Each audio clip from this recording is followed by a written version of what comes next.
বন্ধুরা, দীর্ঘদিন ইউটিউবে আমি কোনো বড় ভিডিও দেই নেই। তো আজকে ভিডিও দিলাম, কারণ আমি চেষ্টা করি সবসময় আমার যারা দর্শক তাদেরকে আমি ভিডিওর মাধ্যমে আমি যেখানে যাই বা আমার যে গন্তব্যস্থল বা ব্যবসা বাণিজ্য বা এভরিথিং চায়নার যে বিভিন্ন জায়গায় ভ্রমণ করি সব কিছুই কিন্তু আমি আপনাদেরকে দেখানোর জন্য চেষ্টা করি। তো আমি বেশ কিছুদিন যাবৎ একটু বিজনেস পারপাস ব্যস্ত থাকার কারণে কিন্তু আমি রেগুলার ভিডিও দিতে পারছি না, কিন্তু আজকে আপনাদেরকে একটু সুন্দর কিছু দেখানোর জন্য চেষ্টা করি। যদিও এটা সুন্দর বলতে এখন আমাদের কাছে প্রথম এটা খুব ভালো লেগেছে, কিন্তু এখন আর ভালো লাগে না, কারণ প্রচণ্ড ঠান্ডা। এইরকম দেখতে পাচ্ছেন যে বরফ আর বরফ। এই বরফটা যেটা আমি বলবো যে এটা একটা সময় যখন বাংলাদেশে ছিলাম তখন ইচ্ছা হতো যে যাই একটা বরফের দেশে যাই একটু ভ্রমণ করি, ঠিক আছে। বিশেষ করে আমাদের যারা বাংলাদেশে যারা থাকি তারা কিন্তু ম্যাক্সিমামই এই বরফের দেশের যে এই সৌন্দর্যটা উপভোগ করার জন্যই সিকিম যায়। তা আমরাও কিন্তু বিশেষ করে আমি দেশে থাকতে কয়েকবার প্ল্যান করা হয়েছিল যে এরকম বরফের দেশে যাব, সিকিম ঘুরতে যাব, কিন্তু সেটা হয় নাই। কিন্তু আমি প্রথম যে চায়নাতে যেদিন আসি, দেখতে পাচ্ছেন যে আমি স্লিপ করছি এই যে আপনার বরফের মধ্যে।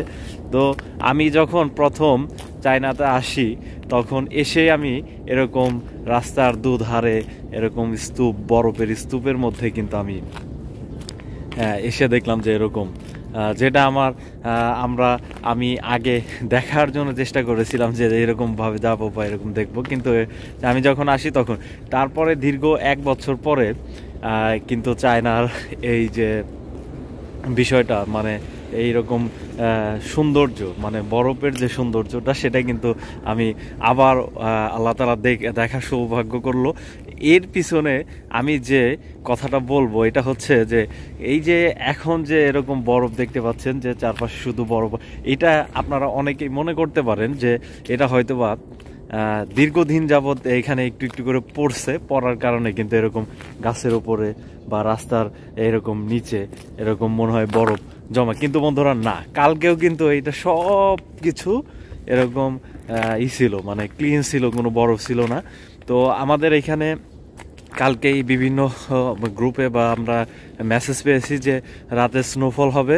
তো আমি আসলে যে এরকম স্নোফল একদিনেই যে এরকম হবে বা এত পরিমাণ হবে পুরো রাস্তা মানে বরফ স্তূপে ঢাকা পড়ে যাবে এটা আমি জানতাম না। এটা আমি এই স্নোফল হওয়ার প্রথম যে বিষয়টা সেটা আমি এইবারই প্রথম, কারণ এক রাতের মধ্যেই কিন্তু এরকম দেখতে পাচ্ছেন যে চারপাশে শুধু বরফ আর বরফে ঢাকা পড়ে গেছে। তো বন্ধুরা, এইটাই আসলে দেখানোর জন্য আমি আজকে সকালে বাইক নিয়ে বের হয়েছিলাম, কিন্তু বাইক চালাতে পারিনি, স্লিপ করার কারণে আমি আবার ব্যাগ চলে এসেছি, আজকে আর কোথাও যাই নাই।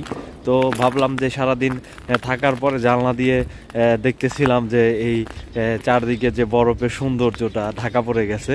তো ভাবলাম যে দীর্ঘদিন যাবৎ আমি আমার ইউটিউবে বড় ভিডিও দেই না, তো আজকে আমার বন্ধুদের এই বরফের যে সৌন্দর্যটা সেটা দেখাই। এবং আমার যে ধারণা ছিল যে একদিনেই মনে হয় এরকম বরফের স্তূপ হয় না, এটা হয়তো বা দীর্ঘদিন একটু একটু করে পড়ে, কিন্তু না, এক রাতেই কিন্তু এরকম পুরো শহর কিন্তু এত বরফে ঢাকা পড়ে গেছে। অসাধারণ সুন্দর, যেটা না দেখলেই নয়, খুবই ভালো লাগছে এবং আমি এর জন্য আপনাদেরকে ঘুরে ফিরে একটু দেখানোর চেষ্টা করলাম। তো বন্ধুরা, এই ছিল আমার আজকের ভিডিও। অবশ্যই আমার যারা দর্শক তারা যারা আমার ভিডিও প্রতিনিয়ত দেখে তাদেরকে ধন্যবাদ জানাচ্ছি, এবং এই মুহূর্তে যারা আমার চ্যানেলটি সাবস্ক্রাইব করেছেন তাদের প্রতি কৃতজ্ঞতা প্রকাশ করছি, এবং যারা এই মুহূর্তে আমার ভিডিওটা দেখছেন কিন্তু এখনও আমার চ্যানেলটি সাবস্ক্রাইব করেননি, অবশ্যই তাদের অনুরোধ করে বলছি যে অবশ্যই আমার চ্যানেলটি সাবস্ক্রাইব করবেন। আর প্রতি সময় কিন্তু আমি বিজনেস এবং আমার ব্যক্তিগত ভ্রমণ অনেক কিছুই কিন্তু আমার এই চ্যানেলের মাধ্যমে প্রকাশ করি, আপনাদের সাথে শেয়ার করি। অবশ্যই এই চ্যানেলের মাধ্যমে আপনারা দেখতে পারবেন। তো সকলের জন্য শুভকামনা জানিয়ে আজকের মতো বিদায় নিচ্ছি। ধন্যবাদ সকলকে।